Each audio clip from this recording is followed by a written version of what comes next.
Hello friends, good morning everyone.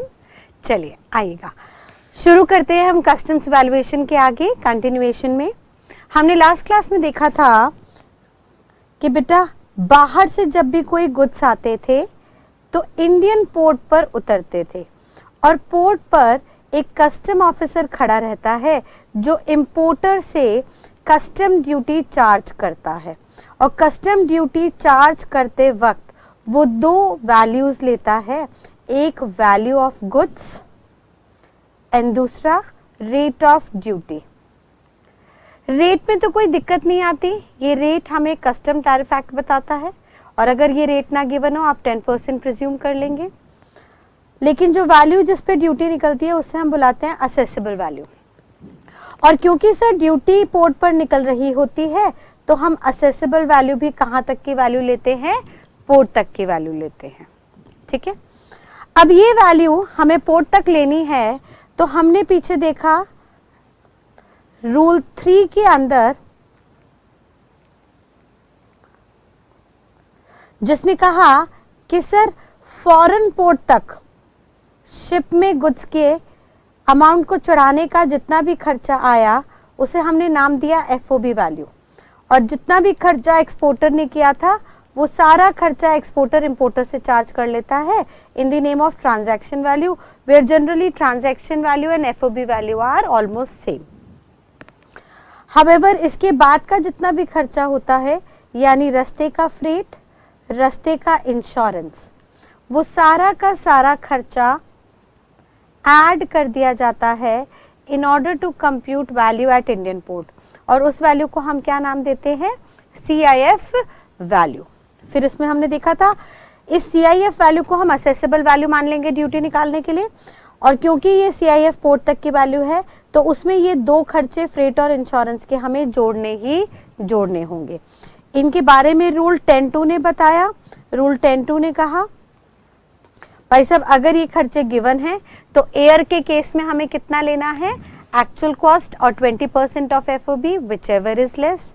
अगर other than air है तो एक्चुअल कॉस्ट हमें पता है तो एक्चुअल कॉस्ट ऐड कीजिएगा, एक्चुअल कॉस्ट नहीं पता तो 20% ऑफ एफओबी आपको ऐड करना होगा।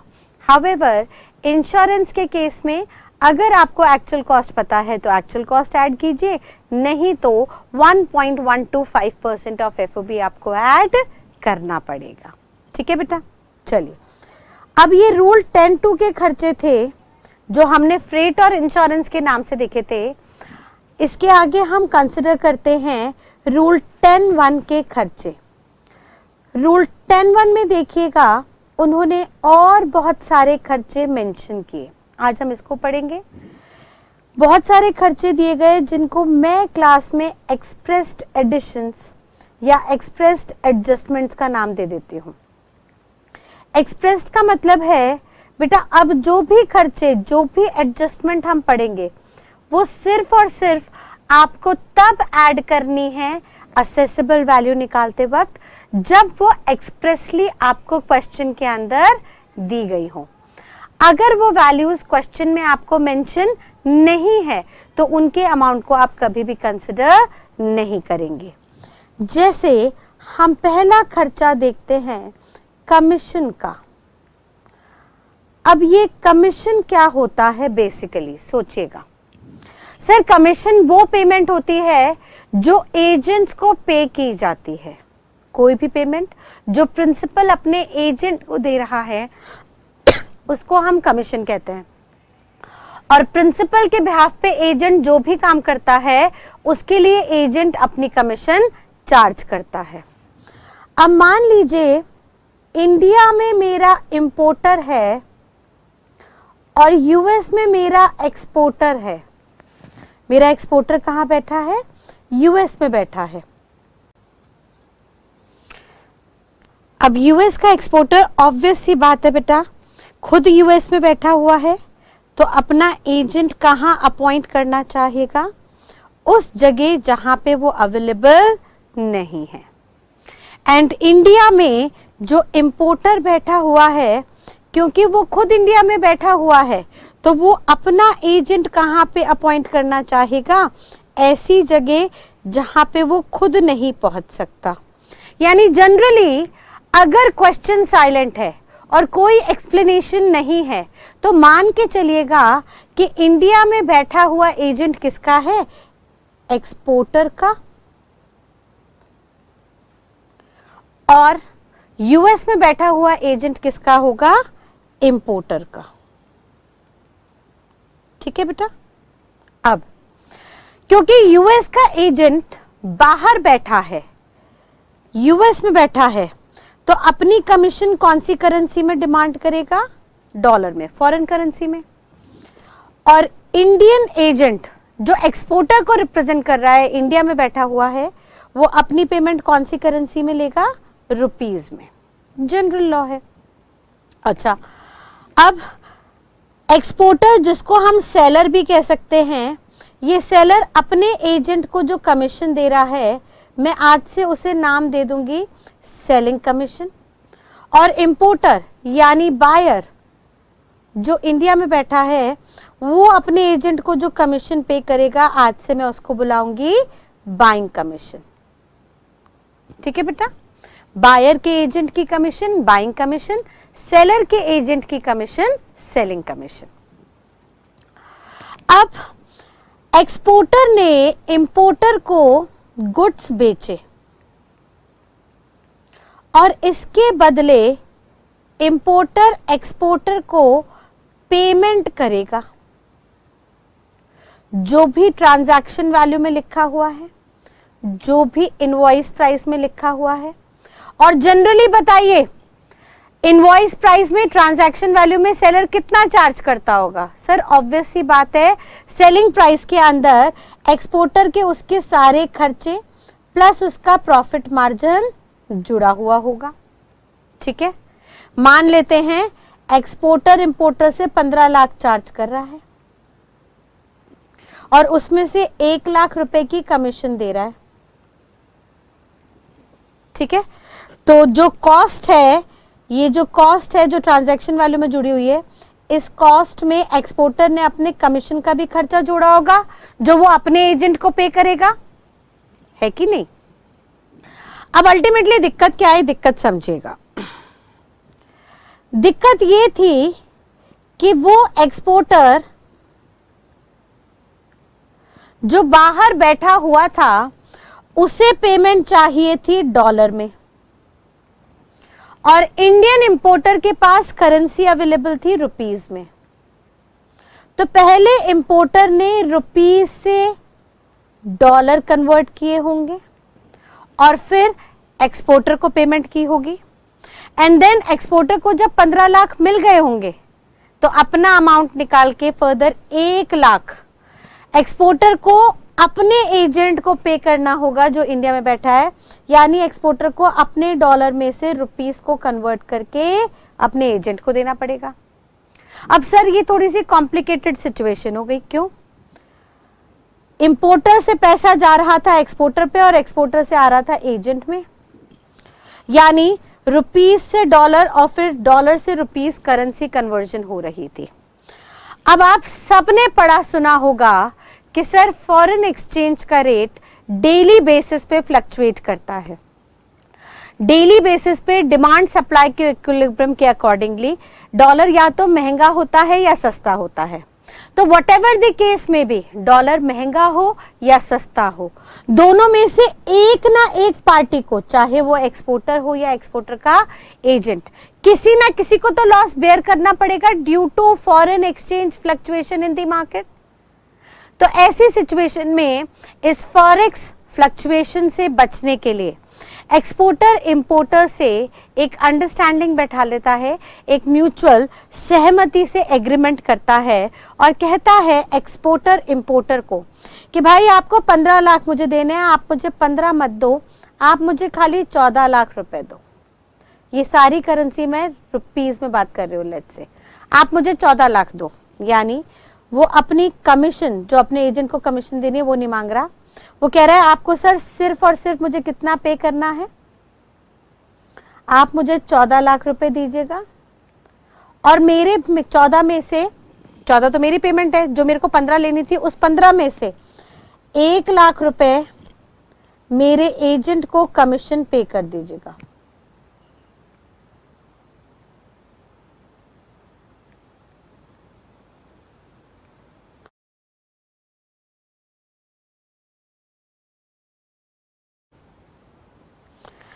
अब भाई एक्सपोर्टर ने इंपोर्टर को कहा मेरे बिहाफ पे मेरे एजेंट को पेमेंट कर दो 1,00,000 रुपए, तो इससे क्या इंपोर्टर को कोई दिक्कत होगी ना। अब बस फर्क क्या होगा, वो पेमेंट जो एक्सपोर्टर अपने एजेंट को कर रहा था, बार बार फॉरेक्स की फ्लक्चुएशन से नुकसान झेल रहा था, उसको अवॉइड करने के लिए एक्सपोर्टर ने इंपोर्टर को कह दिया आप मेरे बिहाफ पे मेरे एजेंट को रुपीस टू रुपीस पेमेंट कर दीजिएगा। इससे मेरा भी फॉरेक्स अकाउंट में लिमिटेड अमाउंट आएगा और ये जो फॉरेन एक्सचेंज फ्लक्चुएशन से नुकसान हो रहा है मैं इससे भी कुछ हद तक बच पाऊंगा। ठीक है बेटा। अब अल्टीमेटली क्या हुआ इस पूरे सिनारियो के अंदर, इंपोर्टर ने 14 लाख रुपए दिए एक्सपोर्टर को और ये 14 लाख रुपए एक्सपोर्टर के इनवॉइस में एज एन इनवॉइस प्राइस या ट्रांजैक्शन वैल्यू शो हो रहे थे। ठीक है। However, on the other side, importer ने एक्सपोर्टर के बिहाफ पे, on behalf of exporter, exporter के बिहाफ पे उसके एजेंट को कमीशन पे कर दी एंड इंपोर्टर ने अपने बिहाफ पे डॉलर में कुछ पेमेंट अपने एजेंट को की। ये पेमेंट गई on behalf of importer himself. अब सोच समझ के बताइएगा इसमें से कौन से खर्चे प्री इंपोर्टेशन है और कौन से खर्चे पोस्ट विजुअलाइज करते हैं।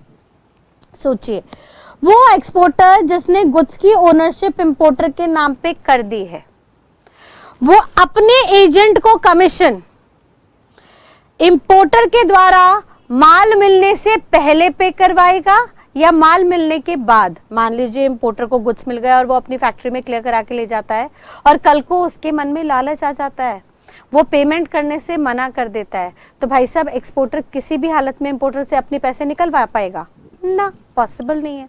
तो प्रैक्टिकली स्पीकिंग एक्सपोर्टर इंपोर्टर को गुड्स मिलने से पहले पहले अपनी सारी पेमेंट करवा देता होगा।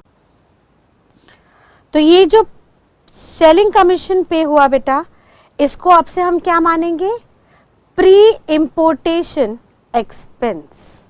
ये हमारे लिए क्या बन गया, प्री इंपोर्टेशन एक्सपेंस, क्योंकि इस एक्सपेंस के बिना इंपोर्टर गुड्स को पोर्ट से क्लियर करा के ले ही नहीं जा सकता। प्रैक्टिकली इंपोर्टर जब तक एक्सपोर्टर के पूरे पैसों की पेमेंट नहीं कर देता तब तक इंपोर्टर को बोला जाता है भाई साहब आप माल मत उठा के ले जाना, पहले आप पूरा हमारा पैसा पे कर दो। और क्योंकि प्री इंपोर्टेशन एक्सपेंस है, इंपोर्ट से पहले का खर्चा है, उस पॉइंट से पहले का खर्चा है जिस पॉइंट से आपको माल ले जाना था, देयरफॉर इस खर्चे को हम हमेशा क्या करेंगे बेटा, ऐड कर देंगे। इस खर्चे को हमेशा क्या किया जाएगा, ऐड किया जाएगा।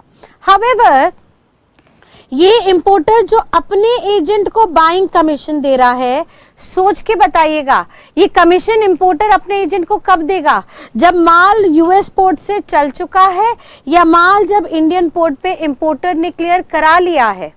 भाई प्रैक्टिकली स्पीकिंग इंपोर्टर अपने एजेंट को कमीशन इसलिए दे रहा है सो दैट उसका एजेंट इंपोर्टर के घर तक, इंपोर्टर की फैक्ट्री तक, इंपोर्टर के शोरूम तक, गोडाउन तक माल डिलीवर करा दे। तो भाई सिंपल सी बात, इंपोर्टर अपने एजेंट को पेमेंट कब करेगा, कब कमीशन देगा, जब एजेंट उसके प्रीमाइसेस तक गुड्स को डिलीवर कर देता है। तो जब प्रैक्टिकली स्पीकिंग ये जो बाइंग कमीशन है तब दिया जाता है जब पोर्ट से माल इंपोर्टर क्लियर करा के अपनी फैक्ट्री में ले जाए। देयरफॉर इसको हम नाम देते हैं पोस्ट इंपोर्टेशन एक्सपेंस। इसको हम क्या नाम देंगे, पोस्ट इंपोर्टेशन एक्सपेंस। और पोस्ट है, इंपोर्ट के बाद का खर्चा है, पोर्ट के बाद का खर्चा है, देयरफॉर इस खर्चे को हम हमेशा क्या करेंगे, इग्नोर। इस खर्चे को हमेशा क्या किया जाएगा, ignore for the purpose of computing custom duty. और यहाँ पे ट्विस्ट क्या है बेसिकली कि ये वो खर्चा है जो फॉरेन करेंसी में पे हुआ, उसको हम फॉरेन करेंसी के खर्चे को हम पोस्ट इंपोर्टेशन मानेंगे और इंडियन करेंसी के खर्चे को हम प्री इंपोर्टेशन खर्चा मान लेंगे। पोस्ट इंपोर्टेशन है तो बेटा सिंपल सी बात है, इग्नोर होगा, प्री इंपोर्टेशन है तो एडेड होगा। और हम कब मानेंगे ये प्री इंपोर्टेशन है? तो उन्होंने कहा सर जब भी एक्सपोर्टर अपने एजेंट को कमीशन दिलवाएगा to avoid foreign exchange fluctuation in India, तो जो भी खर्चा, जो भी कमीशन सेलर के एजेंट को इंडिया में पे की जाएगी इंपोर्टर के द्वारा ऑन बिहाफ ऑफ एक्सपोर्टर, वो सेलिंग कमीशन प्री इंपोर्टेशन मानते हुए हम ऐड कर देंगे। हाउएवर अगर कोई बाइंग कमीशन है जो फॉरेन करेंसी में पे हो रही है इंपोर्टर के द्वारा for clearing his goods from foreign port till Indian port till his factory, इसको हम पोस्ट इंपोर्टेशन मानते हुए इग्नोर कर देंगे। इज दैट क्लियर बेटा? तो आज से दिमाग में बैठाएंगे, जनरली कमीशन अगर क्वेश्चन में दिया हुआ है रुपीस के अंदर तो वो हमारे लिए क्या होगा? Selling commission which shall be added. और अगर कमीशन हमें दिया हुआ है फॉरेन करेंसी के अंदर तो हम मान के चलेंगे ये बाइंग कमीशन है, पोस्ट इंपोर्टेशन एक्सपेंस है, देयरफॉर इसको हम इग्नोर कर देंगे। ठीक है, इज दैट क्लियर? चलिए, कई बार इस कमीशन के केस में एक और सिचुएशन भी क्रिएट हो सकती है, और वो सिचुएशन क्या है एक बार देखिएगा। मान लेते हैं एक्सपोर्टर बाहर ही बैठा है यूएस में और इंपोर्टर जो है वो इंडिया में ही बैठा है।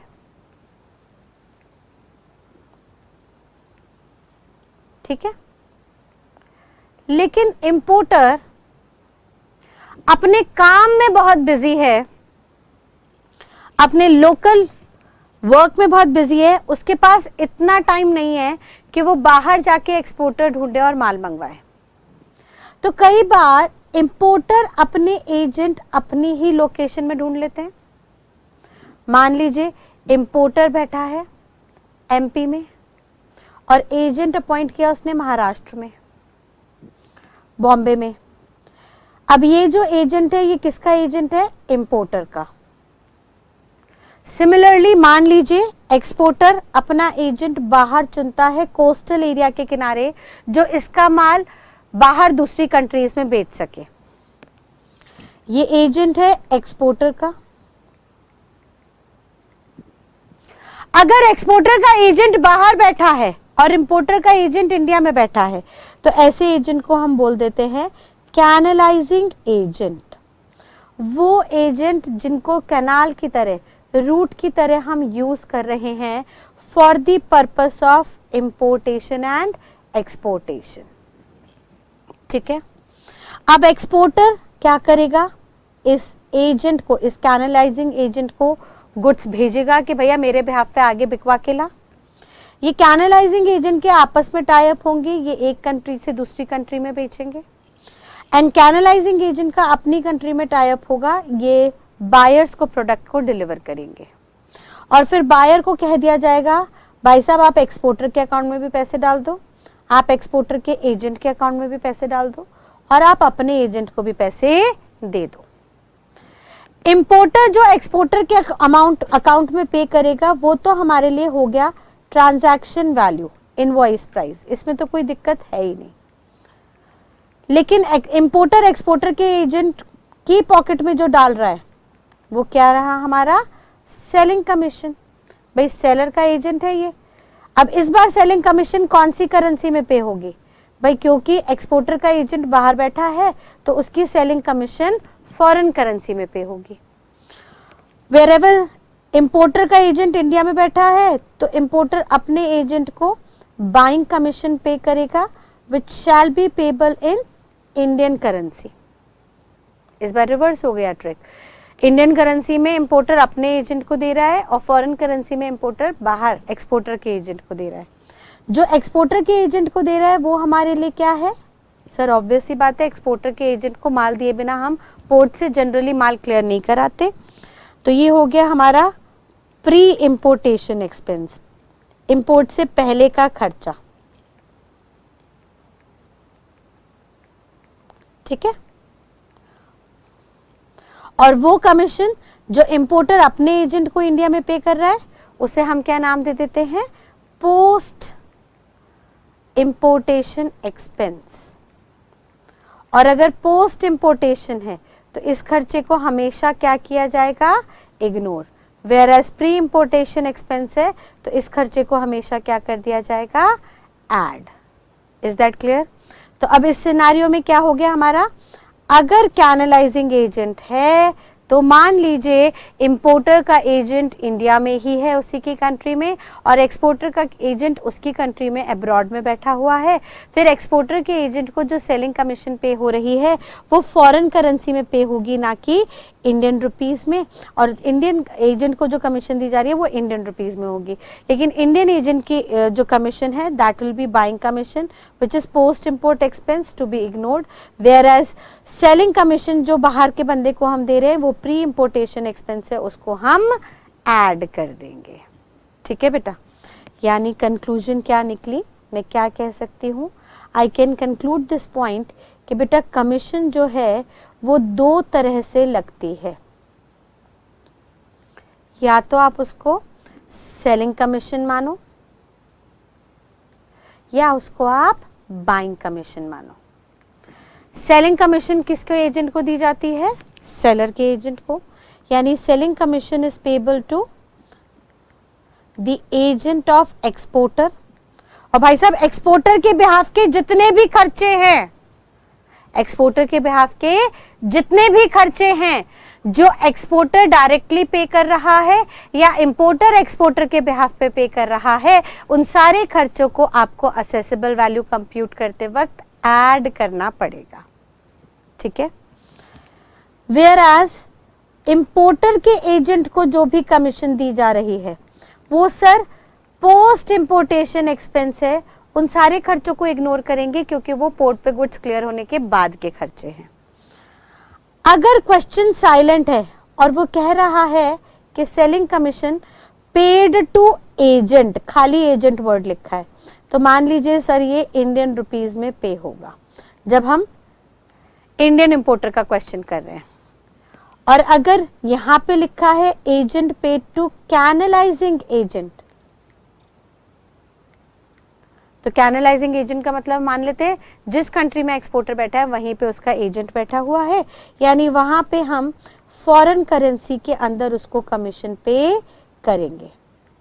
एंड व्हाटएवर द केस में बी, दोनों सिचुएशन में जो भी पेमेंट आएगी वो हमेशा हमारे लिए प्री इंपोर्ट एक्सपेंस होगी, जिसको हम हमेशा ऐड कर देंगे फॉर कंप्यूटिंग असेसेबल वैल्यू। ठीक है, एवी में हमेशा ऐड कर दिया जाएगा। Where as buying commission importer के एजेंट को दी जाएगी और इंपोर्टर का एजेंट अगर साइलेंट है तो हम मान के चलेंगे उसे फॉरेन करेंसी में पेमेंट गई है, और अगर फॉरेन करेंसी में पेमेंट गई है तो उसको आप इग्नोर कर देना। लेकिन अगर वो कह रहा है कैनलाइजिंग एजेंट को कमीशन गई है तो सर कैनलाइजिंग एजेंट हम मान के चलेंगे इंडिया में बैठा हुआ है, यानी इस बार उसको कमीशन इंडियन रुपीस में पे हुई है। तो व्हाटएवर द केस में भी आप इसको पोस्ट इंपोर्टेशन खर्चा मानते हुए हमेशा क्या करेंगे, इग्नोर कर देंगे। इज दैट क्लियर बेटा कमीशन के साथ? ठीक है, कमीशन हम हमेशा एजेंट को पे करते हैं और फॉरेन एक्सचेंज फ्लक्चुएशन बचाने के लिए जनरली एक्सपोर्टर इंपोर्टर को कह देता है कि उसके एजेंट को कमीशन दे दीजिए जो इंडिया में लोकेटेड है।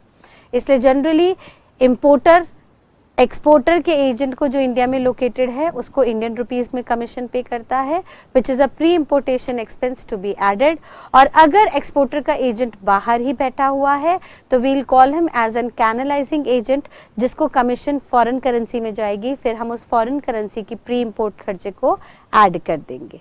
हाउएवर यही केस बाइंग कमीशन के साथ होता तो खाली एजेंट के केस में हम मानते हैं कि इंपोर्टर ने अपना एजेंट बाहर रखा है, to whom buying commission shall be payable in foreign currency to be ignored, which is a post importation expense because importer is paying it after clearing the goods from Indian port। and अगर कैनलाइजिंग agent को दे रहे हैं तो sir obvious ही बात है कैनलाइजिंग agent को ये commission in India Indian rupees में जाएगी, फिर उस सिचुएशन में हम उस रुपीस पेमेंट के अंदर इग्नोर कर दी जाएगी being a post importation expense. Clear है बेटा कमीशन को लेके बात? आगे नेक्स्ट वो खर्चे की बात करता है पैकिंग की।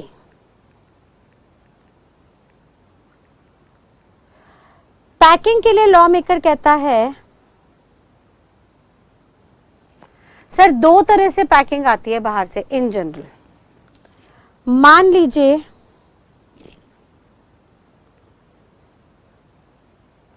यूएसए से इंडिया में फ्रूट्स डिलीवर किए जा रहे हैं,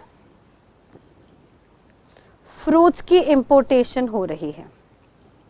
अब फ्रूट्स को जनरली सेलर छोटे छोटे 5-5 किलो के डिब्बे में पैक करके देता है, लेकिन जर्नी है 1.5-2 महीने की जिसमें वो फ्रूट्स सड़ सकते हैं, खराब हो सकते हैं। तो उन्होंने क्या किया, एक्सपोर्टर ने उन फ्रूट्स को बड़े बड़े कंटेनर्स में रख दिया और ये बड़े बड़े कंटेनर्स डीप फ्रिज में थे इन दिस शिप। ठीक है, और उनके साथ छोटे छोटे डिब्बे दे दिए और इंपोर्टर को कहा कि जब आपके पास बड़े बड़े कंटेनर्स आए तो उनमें से आप फ्रूट्स को निकाल लीजिएगा, उनकी छोटी छोटी 1-1, 2-2, 5-5 किलो की पैकिंग बनाइएगा और फिर मार्केट में आगे बेचिएगा। ठीक है, अब भाई डीप फ्रीजर ज़्यादा बड़ा नहीं था तो हम डिब्बों में पैकिंग नहीं कर सकते थे क्योंकि वो डिब्बे अननेसेसरी जगह लेते, तो हमने क्या किया, उसको बड़े कंटेनर में फिट कर दिया। अब लॉ मेकर ने कहा सर इसमें ना 2 तरीके की पैकिंग पोर्ट पर उतरी। एक तो थी नॉर्मल पैकिंग जिसके अंदर गुड्स को, फ्रूट्स को रीपैक करके मार्केट में डिलीवर करना था, मार्केट में बेचना था, और एक थे बड़े बड़े कंटेनर्स विच आर रिटर्नेबल। इन कंटेनर्स को लौटाना था, वापस करना था इंपोर्टर को एक्सपोर्टर को, यानी इंपोर्टर यानी बायर जब गुड्स को यूज कर लेगा, छोटी पैकिंग में ले जाएगा, तो फिर बड़े कंटेनर को एक्सपोर्टर को रिटर्न कर देगा with in a specified time period. अब लॉ मेकर ने कहा सर ये जो नॉर्मल पैकिंग है ना, ये तो गुड्स के साथ डिलीवर हो गई, ये तो गुड्स के साथ डिलीवर हो गई या हो सकती है, देयरफॉर इनकी तो जितनी भी कॉस्ट है उसको तो ऐड कर दो कस्टम ड्यूटी निकालते वक्त। सर इस पे तो हम कस्टम ड्यूटी चार्ज कर देंगे। लेकिन ये जो रिटर्नेबल पैकिंग है सर, ये पैकिंग तो बायर सेलर को वापस कर देगा, ये पैकिंग तो इंडिया में कंज्यूम होने नहीं वाली है, इंडिया के part of mass of Indian goods का हिस्सा नहीं बनने वाली है। तो सर क्योंकि ये पैकिंग हमें एक्सपोर्टर को वापस करनी है, दे does not form part of mass of Indian goods, therefore sir in goods की कॉस्ट को हमें असेसेबल वैल्यू में नहीं जोड़ना चाहिए, रादर हम इसको इग्नोर कर देंगे। लेकिन आप कह रहे हो कि पैकिंग रिटर्नेबल है, अब हमें ये चेक भी करना है कि वाकई ही वो पैकिंग आपने रिटर्न की या नहीं। इसके लिए हम आपको कुछ कंडीशन देंगे कि आपको इस पैकिंग को रिटर्न करना पड़ेगा, to be returned within 6 months from the date of their importation. Sir जिस दिन आपने इंडिया में इस पैकिंग को उतारा, इंपोर्ट किया, उसके 6 महीने के अंदर अंदर आपको इस पैकिंग को वापस भेजना पड़ेगा, तब हम आपके इस अमाउंट को, इस कॉस्ट को असेसेबल वैल्यू में नहीं जोड़ेंगे, यानी इस पर हम कोई कस्टम ड्यूटी चार्ज नहीं करेंगे। लेकिन ध्यान से सुनिएगा, कभी भी सरकार आपका कोई टैक्स माफ करती है subject to fulfilment of any future condition. कोई फ्यूचर में कंडीशन माफ होने पर, पूरी कंडीशन होने पर आपको टैक्स की माफी मिल रही है, तो सरकार ये कैसे चेक करेगी कि आपने वो कंडीशन पूरी की या नहीं? भाई साहब वो कह रही है कि 6 महीने के अंदर अंदर रिटर्न कर दिया तो ही हम टैक्स माफ करेंगे, नहीं तो नहीं। अब एक फ्यूचर की subsequent condition which is uncertain, वो पूरी हो रही है या नहीं आपको पता नहीं, लेकिन आप सरकार ने आपका टैक्स माफ कर दिया तो सरकार कह रही है रुको। तो भाई साहब फ्यूचर की एक कंडीशन जब पूरी होगी तभी आपका टैक्स माफ होगा, और हमें ये पता नहीं कि फ्यूचर में आप ये कंडीशन पूरी कर रहे हैं या नहीं। यानी हम आपके रिटर्नेबल पैकिंग को कॉस्ट में कब नहीं जोड़ रहे, असेसेबल वैल्यू में ना जोड़ के ड्यूटी कब नहीं लगा रहे, जब वो पैकिंग आप 6 महीने में लौटा दोगे। अब ऑफिसर कह रहा है हमें क्या पता आप 6 महीने में लौटा रहे हो या नहीं, तो भाई साहब subject to future condition your duty shall be exempted provided you must have filed a security bond. मतलब समझिएगा वो क्या कह रहा है, वो कह रहा है सर मान लीजिए रिटर्नेबल कॉस्ट का प्राइस है 10 लाख, नॉर्मल पैकिंग है 20 लाख, और जो गुड्स आए गुड्स का प्राइस है 80 लाख। अब हम क्या करेंगे पोर्ट पर, 80 और 20 इनको तो जोड़ देंगे। सर यहाँ पे कस्टम ड्यूटी निकलेगी, कस्टम ड्यूटी के लिए हम असेसेबल वैल्यू में क्या क्या जोड़ देंगे, एक तो 80 लाख के गुड्स और 20 लाख की नॉर्मल पैकिंग, और बाकी फ्रेट इंश्योरेंस जो लग रहा है वो तो लगेगा ही लगेगा। इतने के बराबर तो आप ड्यूटी पे कर देना, ठीक है। एंड ये जो रिटर्नेबल पैकिंग है इस पे जितनी ड्यूटी बनती है, सर पैकिंग की कॉस्ट कितनी है 10 लाख। अब 10 लाख पे मान लीजिए 40% की ड्यूटी लगती है, तो सर 4 लाख के अमाउंट के बराबर आप ड्यूटी मत देना, बट इतने अमाउंट के बराबर आपको एक सिक्योरिटी बॉन्ड हमारे पास जमा कराना पड़ेगा, सो दैट आपने भाई 100 लाख पे तो जितनी ड्यूटी बनती थी दे दी, लेकिन ये जो 4 लाख की ड्यूटी रिटर्नेबल पैकिंग पे बनती है इसका एक सिक्योरिटी बॉन्ड दे दीजिए बैंक में एफडी की फॉर्म में। यानी आप बैंक में 4 लाख रुपए जमा करा दीजिए सब्जेक्ट टू अदर कंडीशंस, और उसका सर्टिफिकेट हमारे पास दे दीजिएगा, सो दैट आप ये पैसा निकाल ना सकें। और हमारे पास ये सर्टिफिकेट 6 महीने तक रखा रहेगा। 6 महीने में अगर आप आ गए अपना माल लौटाने के लिए, आपने विद इन 6 मंथ्स अपने माल को लौटा दिया, तो ये सिक्योरिटी आप पूरी की पूरी वापस ले जाइएगा, हमें आपसे 1 रुपया नहीं चाहिए।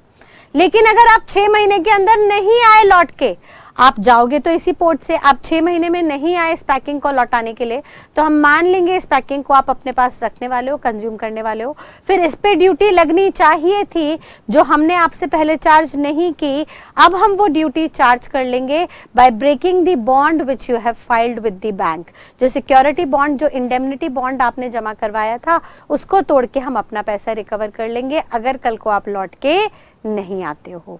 और अगर आप टाइमली लौट के आ जाते हो, अपनी गलती मानते हो, पूरा टैक्स जमा कराते हो, पूरी ड्यूटी पे करते हो, तो आप अपना ये सिक्योरिटी बॉन्ड वापस ले जाना।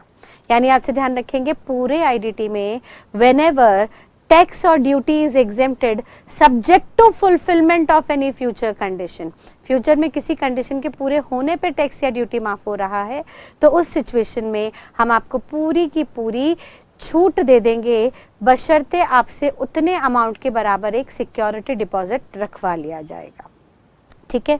और अगर बेटा एग्जाम में क्वेश्चन साइलेंट है, वो कह रहा है खाली रिटर्नेबल पैकिंग, उसने एक्सपेंस में लिख दिया रिटर्नेबल पैकिंग 2 लाख रुपए, लेकिन वो ये नहीं बता रहा कि वो पैकिंग रिटर्न हो रही है या नहीं, तो आप हमेशा मान के चलिएगा कि इंपोर्टर ने उस पैकिंग को 6 महीने में रिटर्न कर ही दिया होगा, क्योंकि उसे भी पता है कि सर ये पैकिंग रिटर्न तो हमें करनी ही है, आज नहीं तो कल, 6 महीने के अंदर नहीं तो 6 महीने के बाद, लेकिन अगर मैंने 6 महीने के बाद किया तो मुझे उस पर टैक्स देना पड़ जाएगा, which is not a feasible decision, therefore वो हमेशा कोशिश करेगा इस पैकिंग को 6 महीने में लौटाने की, ठीक है बेटा, क्लियर एकदम।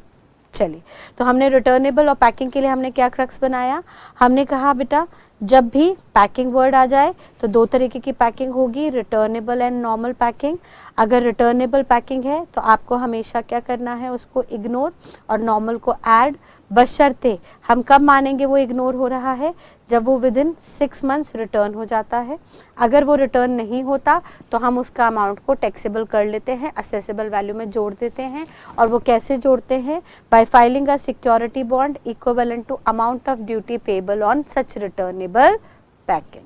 उस रिटर्नेबल पैकिंग की कॉस्ट पे जितनी ड्यूटी लगती, अगर हम उसको असेसेबल वैल्यू में जोड़ते तो जितनी ड्यूटी लगती उतने के बराबर हम आपसे सिक्योरिटी बॉन्ड भरवा लेंगे, जमा करवा लेंगे। आपने 6 महीने में रिटर्न कर दिया तो आपका पैसा वापस, नहीं रिटर्न किया तो उसको तोड़ के हम अपनी ड्यूटी रिकवर कर लेंगे। इज दैट क्लियर बेटा? चलिए, तो आपको ये थर्ड एक्सपेंस भी क्लियर हो गया, सॉरी सेकंड एक्सपेंस भी क्लियर हो गया। हमने दो एक्सपेंसेस अभी तक देखे। पहला हमने देखा कमीशन, जिसमें हम सेलिंग कमीशन पे फोकस करेंगे, उसको असेसेबल वैल्यू में जोड़ेंगे। दूसरा खर्चा हमने देखा पैकिंग, जिसमें हम रिटर्नेबल पैकिंग को इग्नोर करेंगे और नॉर्मल पैकिंग को ऐड करेंगे। अब हम तीसरा खर्चा यहाँ पे कंसिडर करते हैं,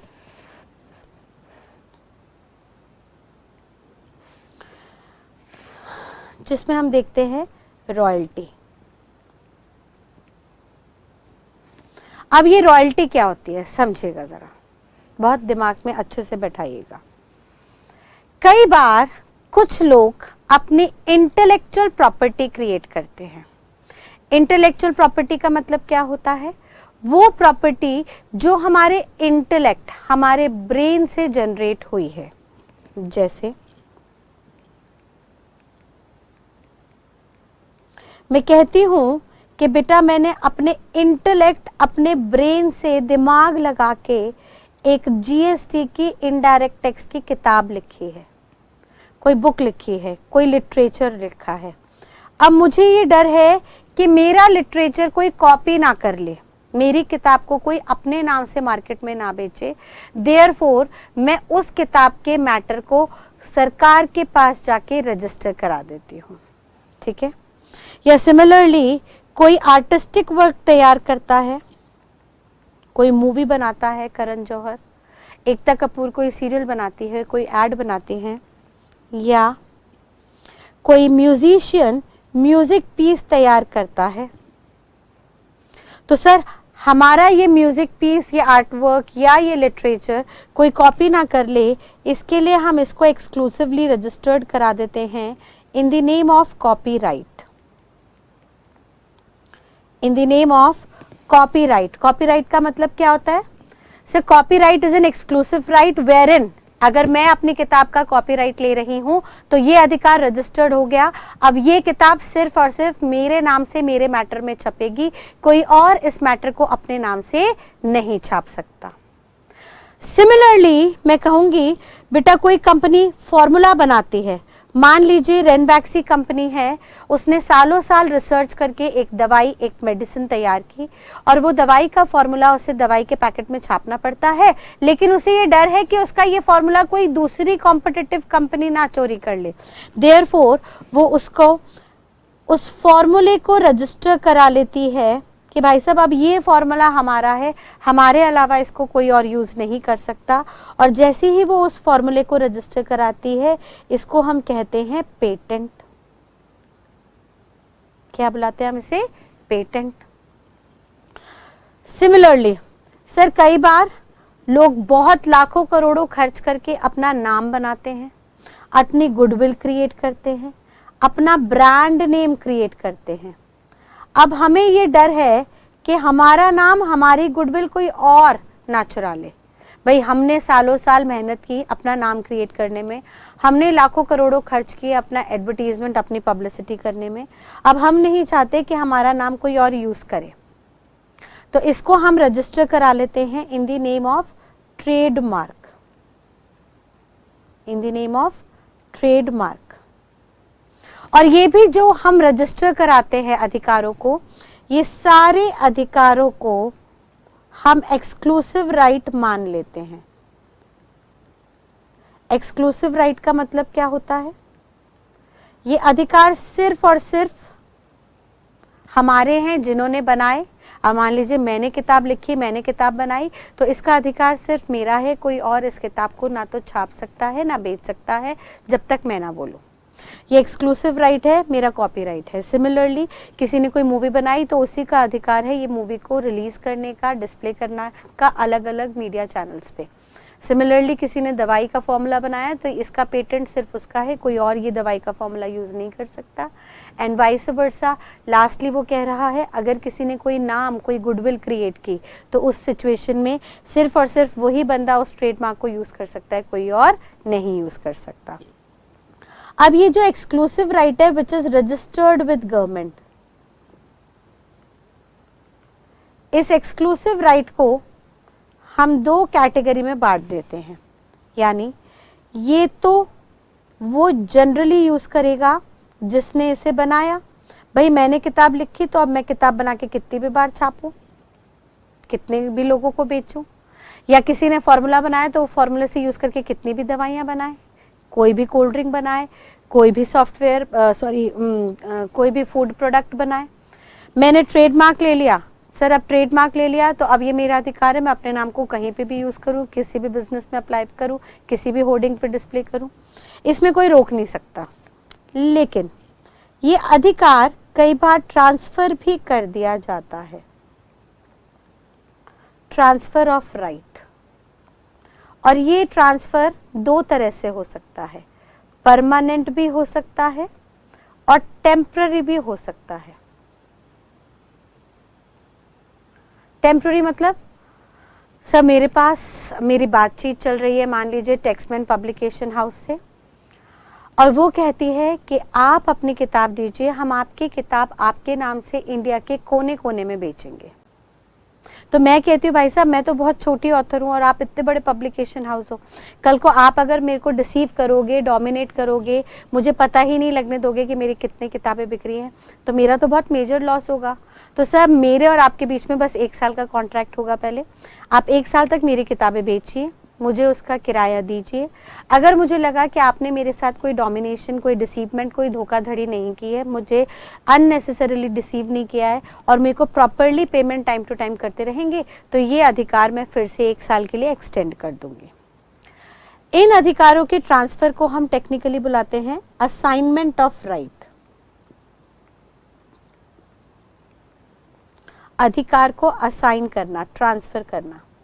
और जब ये अधिकार असाइन होते हैं तो इसके बदले हमें कुछ पेमेंट मिलती है, जिस पेमेंट को, जिस कंसिडरेशन को हम नाम देते हैं रॉयल्टी। तो रॉयल्टी क्या हो गई बेटा? It is the consideration made for the transfer of intellectual property by transferor to transferee, by self generator, the person who generated it, to the other person।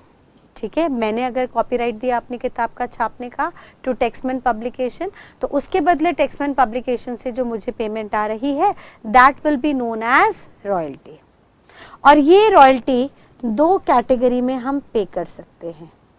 This royalty can be paid either for resale of product और for reproduction of product. ठीक है, अब ये resale का मतलब क्या होता है जरा समझिएगा।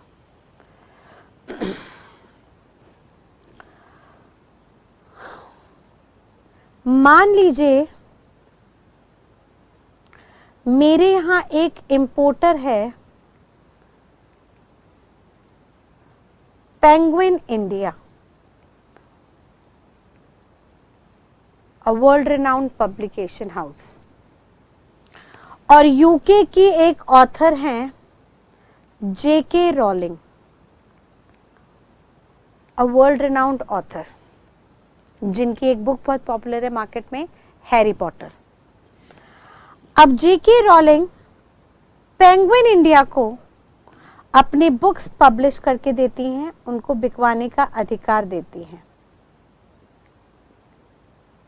और मान लीजिए एक बुक की कॉस्ट है 1200 रुपए। अब पेंगुइन इंडिया जेके रॉलिंग को कहता है कि मैम ये जो जितनी भी किताबें हैं आप प्लीज इन्हें बेचने का एक्सक्लूसिव राइट सिर्फ और सिर्फ मुझे दीजिए, मेरे अलावा ये किताबें कोई और बेच ना सके। तो जो जेके रॉलिंग ऑथर कहते हैं कि उससे आपको क्या फायदा? तो पेंगुइन इंडिया कहती है मैम अगर आप मुझे राइट दे देंगे for resale of your books in India. आपकी किताब इंडिया में सिर्फ और सिर्फ मैं ही बेचूं, मेरे अलावा कोई और ना बेचे। अगर आप ऐसा अधिकार देते हैं तो सर मैं मोनोपोली में होऊंगा, मैम मैं मोनोपोली में होऊंगा, और मैं मोनोपोली में होऊंगा तो ऑब्वियस सी बात है मेरे को प्राइस तय करने का अधिकार मिलेगा। मैं सिंगल सेलर होऊंगा तो मैं अपना प्रॉफिट मार्जिन थोड़ा सा बढ़ा के भी बेच सकता हूँ, मेरा कोई कंपटीशन नहीं होगा। और जब मैं ज़्यादा दामों पे बेचूंगा तो उससे फ़ायदा होगा हमें। जेके रॉलिंग कहती है फ़ायदा तो आपको होगा, मुझे क्या फ़ायदा होगा।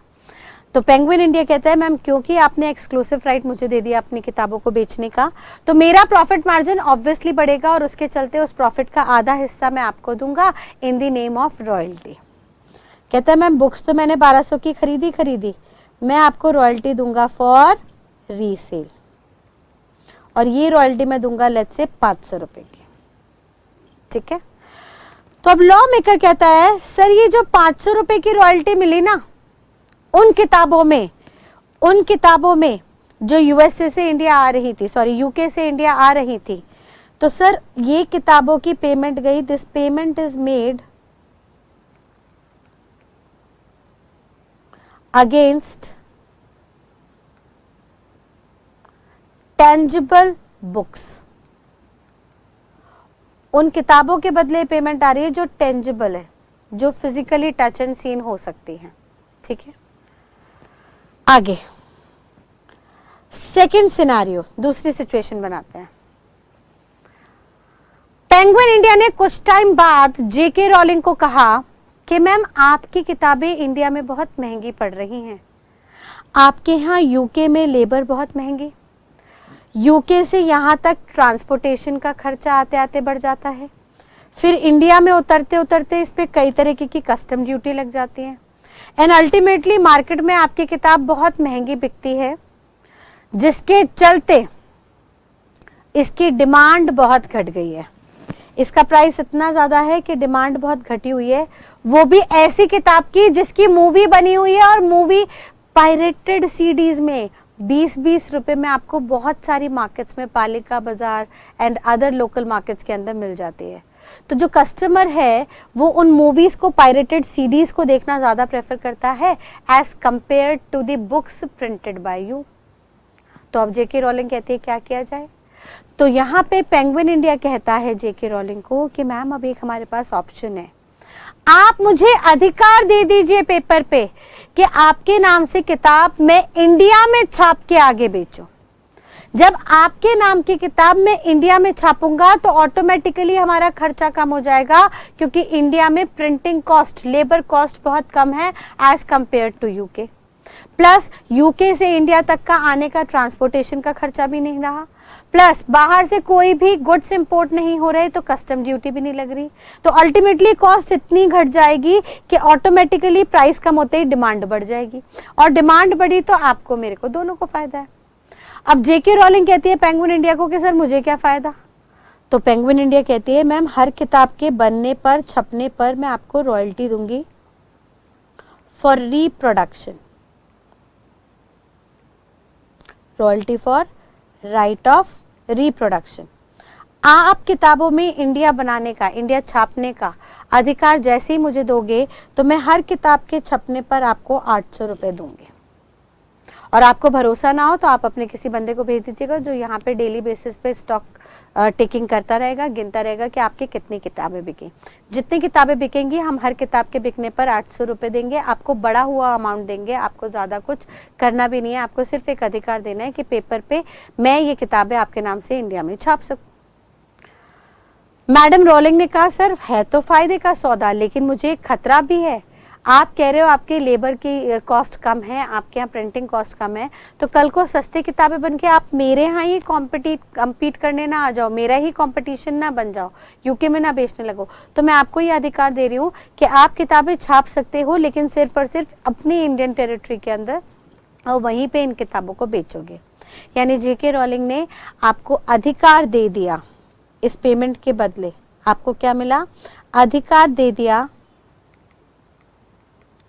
For reproduction of goods in India. अब आप बुक्स को, गुड्स को इंडिया में बनाना, इंडिया में प्रोड्यूस करना, बाहर से आपको कुछ भी लाने की जरूरत नहीं है। यानी इस पेमेंट में ये जो पेमेंट हुई है, इसके बदले बाहर से कोई टेंजिबल गुड्स नहीं आ रहे। यहां पे आपको सिर्फ एक अधिकार आ रहा है, पेमेंट इज मेड। क्या इसके बदले कोई टेंजिबल गुड्स आ रहे हैं? ना, इसके बदले कोई टेंजिबल बुक्स नहीं आ रही। रादर इसके बदले क्या आ रहा है? एक इनटेंजिबल अधिकार आ रहा है। और क्योंकि एक इनटेंजिबल अधिकार आ रहा है तो सर ये सर्विस बन जाएगा, ना कि गुड्स। और जब भी सर्विस इंपोर्ट होती है तो सर हम कस्टम में कवर नहीं करते, फिर उसको हम जीएसटी में ले जाके देखेंगे, वहां पे उसको चार्ज किया जाएगा। यानी जब भी royalty for right of reproduction आएगी, जब भी आप रॉयल्टी पे करेंगे for giving right to reproduce something in India, then that shall not be covered under custom duty, rather that shall be chargeable under GST। ठीक है, यानी आपके question में दो तरह से रॉयल्टी आ सकती है, आइदर रॉयल्टी फॉर रीसेल और royalty for right of reproduction. अगर रॉयल्टी फॉर रीसेल है तो रीसेल का मतलब क्या हो रहा है? सेल दोबारा किस चीज की हो रही है? सर सेल हमेशा गुड्स की होती है, सर्विसेज की नहीं होती। तो री मतलब दोबारा सेल किसकी हो रही है? जिसकी पहली बार सेल हो चुकी है और कस्टम में पड़ रहे हैं, यानी इंपोर्ट होके आया, यानी यहाँ पे आपको उसके बदले कुछ टेंजिबल गुड्स मिले। देयरफॉर आपको उसे क्या करना है? हमेशा ऐड कर देना है while computing custom duty. Where as जब भी आप वहां पे royalty for giving right of reproduction कर रहे हो तो सर यहाँ पे आपके पास कोई टेंजिबल गुड्स नहीं आ रहे, रेदर इनटेंजिबल राइट आ रहा है। और अगर इनटेंजिबल राइट आ रहा है तो आपको कस्टम के लिए इसको इग्नोर करना है, और क्योंकि राइट आया तो इसको जीएसटी के लिए आपको ऐड करना होगा, जिसको हम जीएसटी में जाके रेफर करेंगे। यानी अल्टीमेटली क्या होगा? जब ये सर्विस होगी, क्योंकि इंटेंजिबल नेचर की है, तो that shall not be covered under custom, rather shall be covered under GST. और जब जीएसटी में कवर होगी तो अल्टीमेटली इसको कस्टम में इग्नोर करेंगे, जीएसटी में ऐड करेंगे। Where as royalty for resale shall be added in custom duty. ठीक है बेटा, सो 3 खर्चे हो गए, कौन कौन से? पहला कमीशन, जिसमें हम सेलिंग कमीशन लेंगे, बाइंग कमीशन नहीं। दूसरा पैकिंग, जिसमें हम नॉर्मल पैकिंग लेंगे, रिटर्नेबल पैकिंग नहीं। तीसरा रॉयल्टी, जिसमें हम royalty for resale of goods in India लेंगे, ना कि रॉयल्टी फॉर रिप्रोडक्शन। ठीक है बेटा, चलिए 4th एक्सपेंस हम देखते हैं। वो बात कर रहा है डिसमेंटलिंग एंड इंस्टॉलेशन की। जैसा कि नाम से ही आपको क्लियर होगा बेटा, डिसमेंटलिंग का मतलब क्या होता है? डिसमेंटलिंग का मतलब होता है टू अनअसेंबल, किसी को टुकड़ों टुकड़ों में अलग करना। और इंस्टॉलेशन का मतलब क्या होता है? टू असेंबल, कोई टुकड़े हुई चीज को जोड़ देना। जैसे मान लीजिए इंडिया में हमने पहली बार जापान से मेट्रो ट्रेन इंपोर्ट करवाई, तो सोचिए जापानीज मैन्युफैक्चरर ने मेट्रो ट्रेन बनाई होगी, उसको उन्होंने चला के देखा होगा, ट्रायल रन किया होगा। जब वो सेटिस्फाई रहे होंगे तब उन्होंने परमिट कर दिया होगा कि हाँ भाई इसको आप एक्सपोर्ट कर दो इंडिया को। तो अब मेट्रो ट्रेन जिसके कंपार्टमेंट्स हैं, कनेक्टर्स है, ट्रैकर है जिसके ऊपर चल रही है, वो एज इट इज उठ के तो इंडिया में आ नहीं सकती भाई। इतना बड़ा तो कोई शिप होगा नहीं जिसमें वो एज इट इज उठ के आ जाए, और इतना बड़ा शिप हुआ भी तो भी सर प्रैक्टिकली इसको कैरी करना बहुत मुश्किल है। तो हम हमेशा क्या करते होंगे, बड़े प्लांट एंड मशीनरीज के केस में जहाँ पे गुड्स ह्यूज अमाउंट में, ह्यूज साइज में आ रहे हैं, वहाँ पे हम हमेशा in huge plant and machineries को पहले डिसमेंटल करते होंगे, उनको पहले अनअसेंबल करते होंगे, टुकड़ों टुकड़ों में करते होंगे। इनके कनेक्टर्स हटा देंगे, ट्रैकर्स हटा देंगे एंड देन टुकड़ों टुकड़ों में चीज़ों को ले जाके यहाँ से यहाँ तक साइट पे कैरी किया जाएगा। ये जो अनअसेंबल्ड फॉर्म में गुड्स आते हैं इनको हम नाम देते हैं CKD और SKD, शॉर्ट फॉर्म होती है। इसका फुल नेम है CKD stands for completely knocked down goods, completely knocked down goods, and SKD stands for semi knocked down goods. knocked down मतलब भाई साहब अंजर पंजर अलग कर रखे, एक एक पार्ट अलग अलग निकाला हुआ है। तो अगर सारे के सारे पार्ट अलग अलग किए हुए हैं तो वो कंप्लीटली नॉक डाउन हो गया। और सर सारे पार्ट अलग अलग नहीं किए, बड़े बड़े पार्ट अलग कर दिए, बाकी इंटरनली छोटे छोटे पार्ट एज इट इज रखे हैं। सर गाड़ी आ रही है, गाड़ी का इंजन अलग कर दिया, सीट अलग कर दी और बीच का जो कन्वर्टर जो उसकी बॉडी थी वो वैसे ही रहने दी। तो सर ये फिर सेमी नॉकडाउन है क्योंकि हर एक पार्ट उसका टुकड़े टुकड़े नहीं किया गया। अब ये चाहे सेमी नॉकडाउन फॉर्म में या कंप्लीटली नॉकडाउन फॉर्म में जब इंडिया पहुंचती होगी तो सोचिए क्या इंडिया में आते ही पोर्ट पर उतारते ही उसको इंस्टॉल कर दिया जाता होगा ना, पॉसिबल ही नहीं है। सर पोर्ट तक आई क्योंकि उसका साइज ही बड़ा था तो हम उसको अनइंस्टॉल्ड फॉर्म में लेके आए। अब ऑब्वियस सी बात है हमें इसे आगे भी लेके जाना है, पोर्ट तक तो नहीं रहेगी। सर मान लीजिए दिल्ली में लाके इसको साइट पे कंस्ट्रक्ट करके प्ले करना है, डिस्प्ले करना है, तो हम इसको ले जाके as it is dismantle form में ही ले जाएंगे ट्रक में एंड ऑल, और डिसमेंटल फॉर्म में ले जाके ओरिजिनल साइट पे जहाँ पे उसको स्टार्ट करना है वहाँ पे उसकी असेंबली करेंगे और असेंबली के जितने खर्चे होंगे उसको हम नाम देंगे इंस्टॉलेशन चार्जेस। ठीक है, तो अब सोच के देखिए इस सिचुएशन में क्या होगा, आप खुद बताइएगा, दिमाग लगाइएगा। ये जो डिसमेंटलिंग का खर्चा है, हमें कहाँ तक की वैल्यू चाहिए कस्टम ड्यूटी के लिए, इंडियन पोर्ट तक की वैल्यू चाहिए। तो ये पोर्ट से पहले का खर्चा है डिसमेंटलिंग का या बाद का? ऑब्वियस सी बात है ये डिसमेंटलिंग का खर्चा प्री इंपोर्टेशन एक्सपेंस है, और क्योंकि ये प्री इंपोर्टेशन एक्सपेंस है तो ऑब्वियस सी बात है इसको हम क्या करेंगे, ऐड कर देंगे। हावेवर यहां पर जो इंस्टॉलेशन हो रही है वो पोर्ट पे गुड्स उतरने के बाद हो रही है या पहले हो रही है? ऑब्वियस सी बात है गुड्स पे उतरने के बाद हो रही है। देयरफॉर ये खर्चा क्या बन गया, पोस्ट इंपोर्टेशन।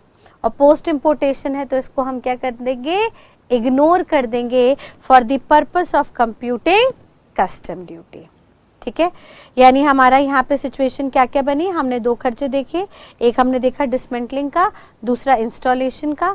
डिसमेंटलिंग के लिए उन्होंने कहा सर ये प्री इंपोर्टेशन एक्सपेंस है, देयरफॉर इसको आप ऐड कर दीजिए। और जहाँ पे हमने देखा installation which is a post importation expense, उसको हमें करने को क्या बोल दिया गया, इग्नोर। सिंपल सी बात, क्लियर है।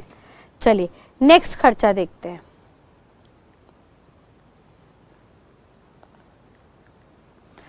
उन्होंने कहा सर डेमरेज चार्जेस,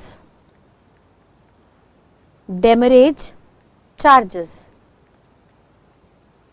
अब ये डेमरेज का मतलब क्या होता है, दिमाग में बैठाएंगे। सर जैसे ही बाहर से कोई गुड्स इंडिया तक पहुंचाए जाते हैं तो इंडियन पोर्ट पर गुड्स को उतार दिया जाता है और पोर्ट पर इंपोर्टर को 30 दिन का टाइम दिया जाता है, 30 डेज का टाइम दिया जाता है। सर यहाँ पे विद इन 30 डेज आप या तो ड्यूटी पे कीजिए और माल को क्लियर करा के ले जाइए, या आप दूसरा ड्यूटी अभी नहीं दे सकते तो इन गुड्स को कस्टम के वेयरहाउस में रिमूव करवा दीजिए bye filing a security bond. हम देखेंगे आगे चल के। यानी यहाँ पे दो काम हो सकते हैं, या तो आप क्लियरेंस करा दीजिए फॉर होम कंजम्पशन। यहाँ पे होम का मतलब लिटरली घर नहीं है, होम का मतलब है इंडिया। फिर इंडिया में आप चाहे अपने घर ले जाएं, आप इसको फैक्ट्री ले जाएं, गोडाउन ले जाएं, हमें कोई दिक्कत नहीं। लेकिन अगर आपको अपने प्रीमाइसेस पे इन गुड्स को लेके जाना है तो आपको पहले ड्यूटी पे करनी पड़ेगी। और अगर ड्यूटी पे करने के लिए फ़िलहाल आपके पास पैसे नहीं हैं या आप अभी नहीं देना चाहते तो आप कस्टम के गोडाउन इन गुड्स को रिमूव करवा सकते हैं, लेकिन इन दोनों में से एक ना एक काम आपको करवाना पड़ेगा विद इन 30 डेज। अब मान लीजिए एक इंपोर्टर है, उसको 35-40 दिन लगेंगे माल को क्लियर कराने में, यानी 35-40 दिन में उसका पैसा आने वाला है जो वो पे करके कस्टम ऑफिसर को अपना माल छुड़वा लेगा। अब वो सोचता है सर कौन जाए वेयर हाउस में, वेयर हाउस का खर्चा अलग देना पड़ेगा, तो वो चुपचाप बैठा रहता है और 30 दिन तक ना वो अपना माल क्लियर कराने आता है ड्यूटी देके, ना वो इन गुड्स के लिए एप्लीकेशन फाइल करता है कि कस्टम वेयर हाउस भेज दो। तो लॉ मेकर कहता है अगर इस सिचुएशन में 30 दिन से ज्यादा हो गए तो भाई साहब पोर्ट पे भी तो आपने रश कर रखा है, पोर्ट में इतनी जगह नहीं है, पोर्ट पे डेली बेसिस पे लाखों करोड़ों लोग उतर रहे हैं, लाखों करोड़ों का माल उतर रहा है, तो हम आपको 30 दिन से ज्यादा यहाँ पे नहीं देने वाले। अगर आपने 30 दिन से ज्यादा माल रखा तो हम 31st डे ऑनवर्ड्स आपके ऊपर एक पेनल्टी चार्ज करेंगे इन the name of demurrage charges. क्या नाम दिया गया उसे? Demurrage charges. क्लियर है? एक जजमेंट आई मैंगलोर रिफाइनरीज एंड पेट्रोकेमिकल्स की, जहां पे कोर्ट ने कहा कि सर ये जो डेमरेज का खर्चा है, ये खर्चा बताइए, कुछ सोच के बताइएगा, प्री इंपोर्ट है या पोस्ट इंपोर्ट है? पोर्ट से पहले का खर्चा है या पोर्ट के बाद का खर्चा है? सर ऑब्वियस सी बात है, ये पोर्ट के बाद का खर्चा है, पोस्ट इंपोर्ट एक्सपेंस है। देयरफॉर इस खर्चे को आप क्या करेंगे? इग्नोर करेंगे for the purpose of computing custom duty. ठीक है मैम, एक डेमरेज ना हमने लास्ट क्लास में भी पढ़ा था। बाहर से एक बड़ा सा शिप आ रहा था जो इंडियन किनारे तक नहीं पहुंच पा रहा था, तो उसको एंकर डाल के हमने दूर जेटी पे खड़ा कर दिया और वहां से छोटी नाव की सहायता से माल किनारे तक पहुंचाया गया। तो भाई साहब डेमरेज जो वर्ड है दैट इज अ मीनिंग और that is a word given to any payment made for delay in clearance. Clearance होने की वजह से, सॉरी क्लियरेंस में डिले होने की वजह से कोई भी खर्चा जो असेसी पे इंपोर्टर पे पड़ता है that will be known as demurrage. अगर डिले शिप से हो रहा है, बड़े शिप से छोटे शिप में माल ट्रांसफर किया जा रहा था और शिप से डिले हो रहा है, शिप किनारे तक नहीं आ पा रहा, आपके पोर्ट तक नहीं पहुंच पा रहा because of his huger size, larger size, तो सर इस खर्चे को हम नाम देते थे शिप डेमरेज एक्सपेंस। और डेमरेज डिले अगर शिप पे ही हो गई तो सर ऑब्वियस ही बात थी, उसको हम प्री इंपोर्ट मानते थे, क्योंकि पोर्ट का मतलब, इंपोर्ट का मतलब तब है जब माल पोर्ट पे उतर जाता है। प्री इंपोर्ट खर्चा था तो सर ऐड करते थे। खाली डेमरेज है, खाली डेमरेज वर्ड दिया है तो मान लीजिए ये खर्चा कहाँ का है? Eight port. एट पोर्ट है तो इसको हम पोस्ट इंपोर्टेशन खर्चा मान लेंगे और इस खर्चे को हम इग्नोर कर देंगे। ये बात सुप्रीम कोर्ट ने क्लैरिफाई की in the case of Mangalore refineries and petrochemicals limited, जहां पे सुप्रीम ने कोर्ट ने दो खर्चे बांटे थे, शिप डेमरेज एंड डेमरेज। अगर खाली डेमरेज है तो ये पोर्ट का खर्चा है, शिप डेमरेज है तो ये जेटी का खर्चा है। जेटी का खर्चा है तो ऑब्वियस ही बात है सर फिर ये प्री इंपोर्ट है, और अगर पोर्ट का खर्चा है तो ये पोस्ट इंपोर्ट है। प्री इंपोर्ट खर्चा है तो सर इसको हम ऐड कर देंगे और पोस्ट इंपोर्ट खर्चा है तो इसको हम इग्नोर कर देंगे।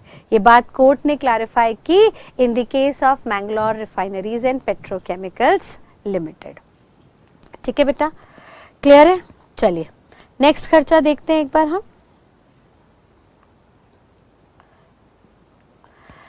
नेक्स्ट उन्होंने कहा सर कई बार इंस्पेक्शन फीस का खर्चा आ जाता है। इंस्पेक्शन फीस का मतलब क्या होता है सुनिएगा। एक एक्सपोर्टर है जो बाहर बैठा हुआ है, उसने कोई मशीनरी इंपोर्टर को दी और कहा कि ये मशीन आप अपने प्रीमाइसेस में जब इंस्टॉल करें, लगाएं, तो सर इसकी इंस्पेक्शन जरूर करा लीजिएगा, क्योंकि ये थोड़ी एक्सप्लोसिव नेचर की है, डेंजरस नेचर की है। मान लीजिए बाहर से फायर एक्सटिंग्विशर बॉल्स आ रही हैं, जिनको फायर लगने पे, फेंके जाने पे फायर को हम रोक सकते हैं, लेकिन इनको हैंडल करने के लिए हमें कुछ ट्रेनिंग देनी पड़ेगी, हमें कुछ इंजीनियर्स भेजने पड़ेंगे इनको इंस्टॉल करते वक्त, जो इंस्पेक्ट करेंगे कि कोई लीकेज तो नहीं है, कोई खतरा तो नहीं है। क्योंकि भाई साहब इतनी दूर से माल आया है, रास्ते में शिप हिलता डुलता आया है, ट्रक हिलता डुलता आया है, जिन्होंने माल यहाँ तक पहुँचाया है, तो कहीं कोई स्क्रैचेस, कोई तोड़फोड़, कोई डैमेज ना हुआ हो जिसके चलते ये नुकसानदायक ना हो जाए।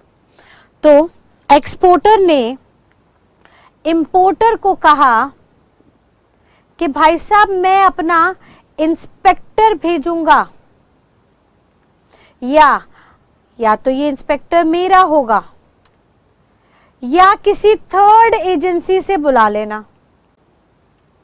लेकिन वो कह रहा है बेटा जब भी ये मंगवाना इसी के सामने आप इंस्टॉल करना, यानी बिना इंस्पेक्शन के आप इस मशीन को इंस्टॉल मत करना।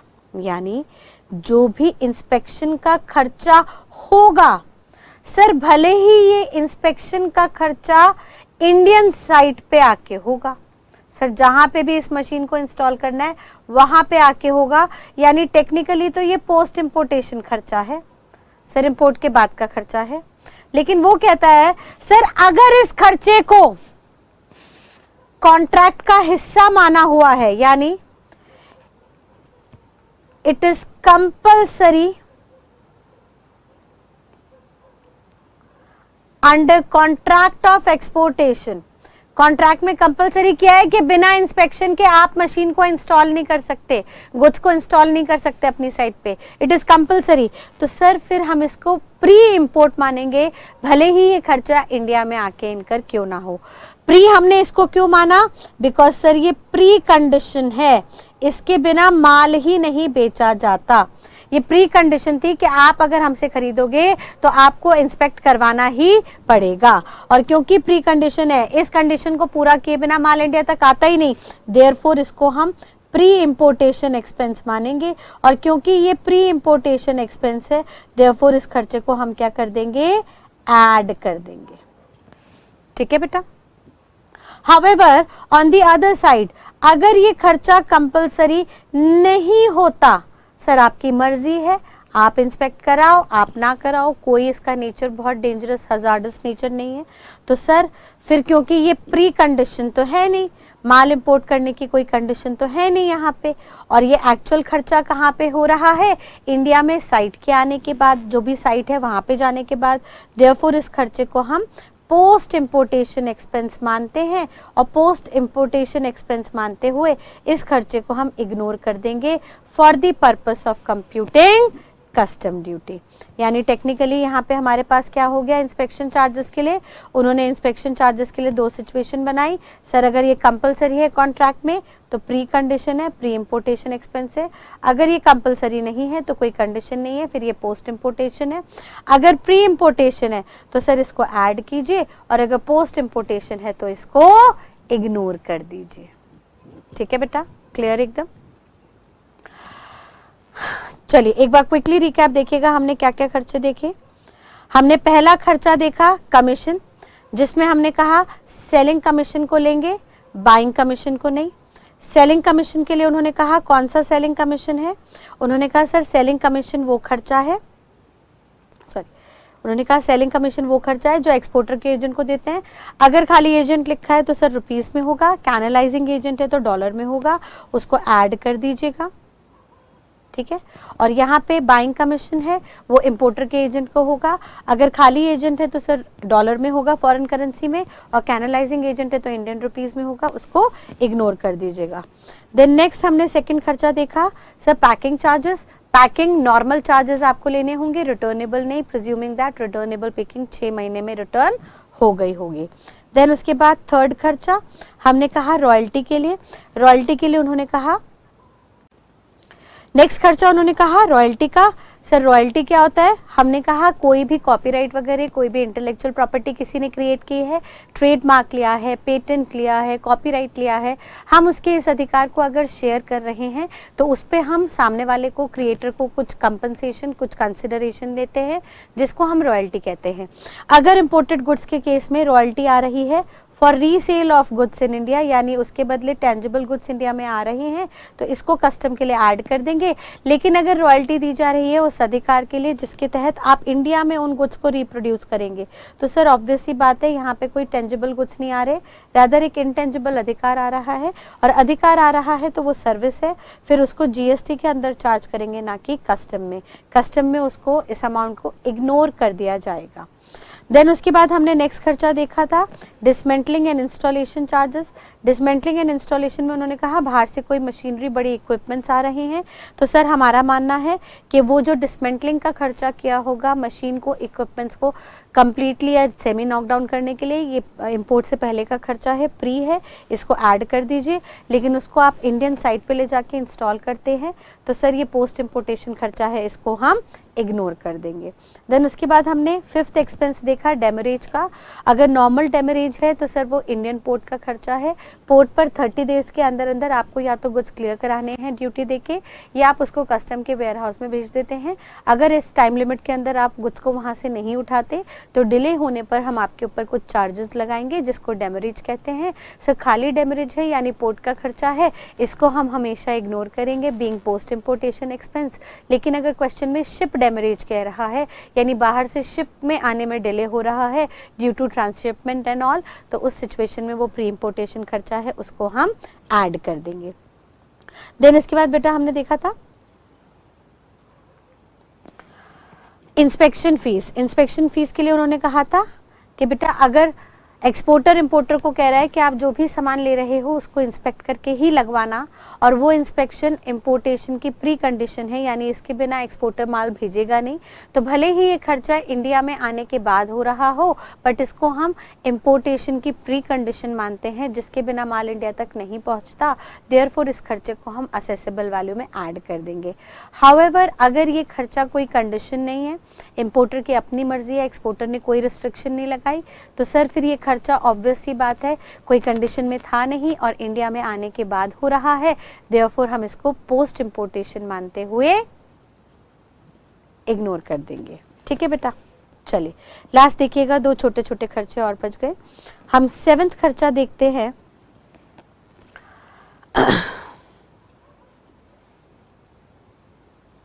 Material, components, designs etc. supplied by importer to exporter।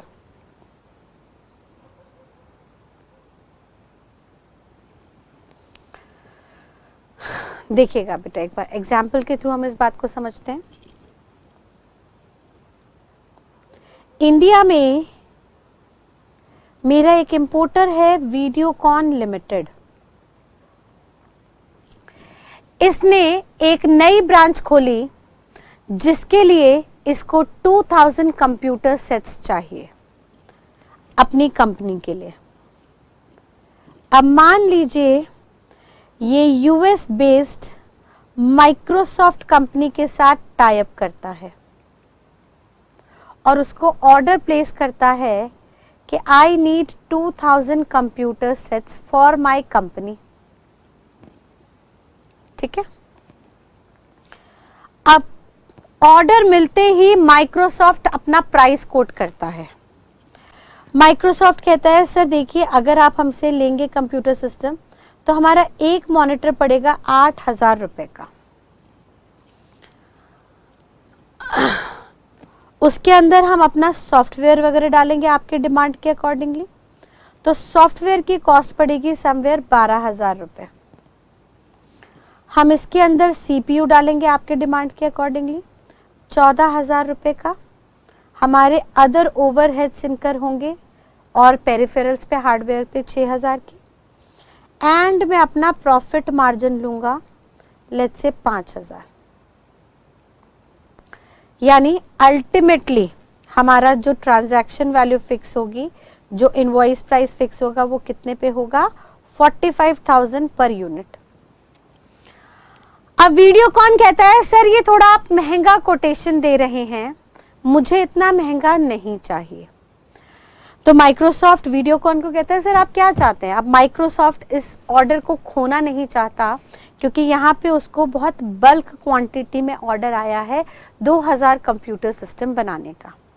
तो माइक्रोसॉफ्ट वीडियोकॉन को कहता है सर आप क्या चाहते हैं वो बताइए, हम आपकी रिक्वायरमेंट के अकॉर्डिंगली आपको फैसिलिटेट करेंगे। अब वीडियोकॉन कहता है सर देखिए ये जो कंप्यूटर में मॉनिटर आप लगा रहे हैं ना, ये मॉनिटर आप मत लगाइए, हम भी एलईडी स्क्रीन्स के अंदर डील करते हैं, हम भी इसकी मैन्युफैक्चरिंग करते हैं, तो हम आपको मॉनिटर भेज देंगे, आप हमारा वाला मॉनिटर स्क्रीन पे लगा देना, जिसकी कॉस्ट मात्र 3000 रुपये है। सर क्योंकि हमारी खुद की मैन्युफैक्चरिंग है तो हमें बहुत सस्ता पड़ता है।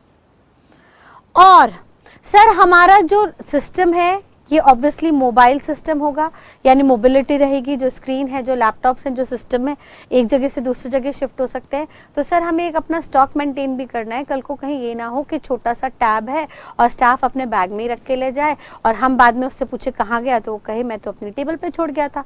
तो सर हमें एक ट्रैक रिकॉर्ड चाहिए जिसमें हमारे उसके अंदर एक चिप लगी होनी चाहिए, हमारा एक आइडेंटिफिकेशन मार्क होना चाहिए, जिससे कोई भी हमारा सामान अपने पर्सनल यूज़ के लिए अपने घर ना ले जाए। इसके लिए मैं आपको एक डाई दे रहा हूं, वीडियोकॉन कहता है माइक्रोसॉफ्ट को, मैं एक डाई दे रहा हूँ, एक साचा दे रहा हूँ, जिसके अंदर हमारा लेबल, हमारा नाम लगा हुआ है। अब जब भी आप सिस्टम बनाएं तो आपका फ्रेश सिस्टम बन के आएगा, आप हमारे डाई से हर सिस्टम पे स्टैंपिंग करते जाइएगा, सो दैट हर सिस्टम के पीछे आपके नाम के साथ मेरा नाम भी जुड़ा रहे और मेरा कोई भी स्टाफ इस सिस्टम के साथ खिलवाड़ ना कर सके, क्योंकि हर सिस्टम के पीछे मेरा आइडेंटिफिकेशन मार्क है, प्रूफ है कि ये सारे सिस्टम्स मेरे हैं ना कि किसी और के। ठीक है बेटा। अच्छा वो कहता है सर इस डाई की कॉस्ट जो होगी लेट्स से मान लीजिए 2000 रुपए पर यूनिट होगी, लेट्स से। ठीक है। तीसरा, वीडियोकॉन कहता है माइक्रोसॉफ्ट को सर आप सॉफ्टवेयर भी अपना मत लगाइएगा, मैंने अभी रिसेंटली ऑस्ट्रेलिया से एक सॉफ्टवेयर खरीदा है, वो सॉफ्टवेयर जो मैंने आपको खरीदा है, मैंने वहां से खरीदा है, वो मैं आपको डिलीवर कर दूंगा, जिसकी पर यूनिट कॉस्ट 7000 रुपए पड़ेगी। तो माइक्रोसॉफ्ट कहता है ठीक है सर आप दे दीजिए, कोई दिक्कत नहीं है, आपकी कई चीज में लगा दूंगा, बाकी मैं अपनी लगा दूंगा। ठीक है। यानी माइक्रोसॉफ्ट ने ना मॉनिटर दिया, ना सॉफ्टवेयर दिया, बाकी 3 चीजें दी, जिसके चलते इनवॉइस का प्राइस उसका, तो बेटा आप फिर इसमें 45,000 तो नहीं मिलेगा, क्योंकि मॉनिटर सॉफ्टवेयर सप्लायर रिसिपिएंट को दे ही नहीं रहा, एक्सपोर्टर बायर को दे ही नहीं रहा, बायर एक्सपोर्टर को, यानी सिंपल सी बात है, क्या ऐसे बायर सेलर को कुछ दे सकता है इनपुट? बिल्कुल दे सकता है। सर मैं बायर हूँ, मुझे अपने मन के हिसाब से कोई ड्रेस बनवानी है, मैं खुद अपने मन का फैब्रिक खरीद के टेलर के पास जाके दे के आती हूँ कि भाई साहब आप इस फैब्रिक पे मेरे साइज के हिसाब से रेडीमेड गारमेंट तैयार कर दीजिए, ड्रेस बना दीजिए। तो अब टेलर ऑब्वियसली मेरे इनपुट पे आउटपुट बनाएगा, ड्रेस तैयार करके देगा, और जब फिर वो ड्रेस देगा तैयार करके तो अपने लेबर चार्जेस ही तो लेगा, मुझसे फैब्रिक की कॉस्ट थोड़ी ना मांगेगा, क्योंकि फैब्रिक तो मेरा था और मेरा खरीदा हुआ फैब्रिक मेरे ही नाम से ड्रेस बन के मेरे पास आ गया। तो इसके लिए लेबर जो टेलर है अपने लेबर चार्जेस के अलावा मुझसे फैब्रिक की कॉस्ट तो नहीं मांगेगा ना। तो सेम हियर, इंपोर्टर ने एक्सपोर्टर को रॉ मटेरियल दिया उसके आउटपुट में लगाने के लिए, तो ऑब्वियस सी बात है एक्सपोर्टर रॉ मटेरियल की कॉस्ट तो इंपोर्टर से चार्ज नहीं करने वाला। ठीक है।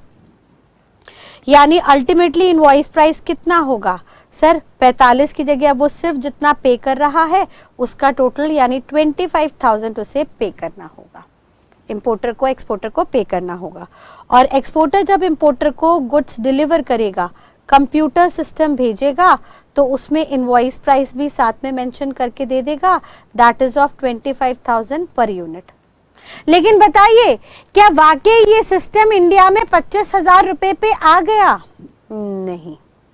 लॉ मेकर ने कहा सर कोई भी खर्चा जो इंपोर्टर कर रहा है या एक्सपोर्टर कर रहा है, उन एक्सपोर्टेड गुड्स को इंडिया के पोर्ट तक एक्सपोर्ट करने के लिए, यानी अगर इंपोर्टर के पॉइंट से देखें तो उन गुड्स को जो बाहर से बन के आ रहे हैं इंडियन पोर्ट तक इंपोर्ट करने के लिए, फिर चाहे वो खर्चा एक्सपोर्टर ने किया है चाहे वो खर्चा इंपोर्टर ने किया है, उन सब के एग्रीगेट वैल्यू को आप असेसेबल वैल्यू मान लेंगे। यानी उन्होंने कहा सर असेसेबल वैल्यू हो जाएगी जो भी इनवॉइस प्राइस था यानी 25,000 प्लस इसमें हम उस मॉनिटर उस इनपुट की कॉस्ट भी जोड़ेंगे। जो इंपोर्टर अगर नहीं देता तो एक्सपोर्टर को लगाना पड़ता। सर मॉनिटर अगर इंपोर्टर नहीं देता तो एक्सपोर्टर को तो देना पड़ता। हम वो डाइस की भी कॉस्ट को जोड़ेंगे जो डाइस सिस्टम में यूज हुए। अगर ये यूज नहीं होते तो सिस्टम बन के नहीं आता यहाँ पे। इन डाइस की भी खर्चों को जोड़ो। हम सर उस कॉस्ट को भी जोड़ेंगे जो सॉफ्टवेयर डिजाइन डेवलपमेंट वर्क्स आए, उनको भी जोड़ेंगे। एंड फाइनली उसके अंदर फ्रेट इंश्योरेंस वगैरह जोड़ के जो भी खर्चा आएगा उसको हम असेसेबल वैल्यू मान लेंगे। मैम जो सामान हमने इंडिया से एक्सपोर्ट किया उसकी भी कॉस्ट को जोड़े? उन्होंने कहा यस, उसकी भी कॉस्ट को आपको जोड़ना पड़ेगा। आज से ध्यान रखना, कोई भी खर्चा चाहे वो रॉ मटेरियल है, चाहे कोई कंपोनेंट है या कोई डिजाइन डेवलपमेंट वर्क है undertaken outside India. Outside India का मतलब क्या है?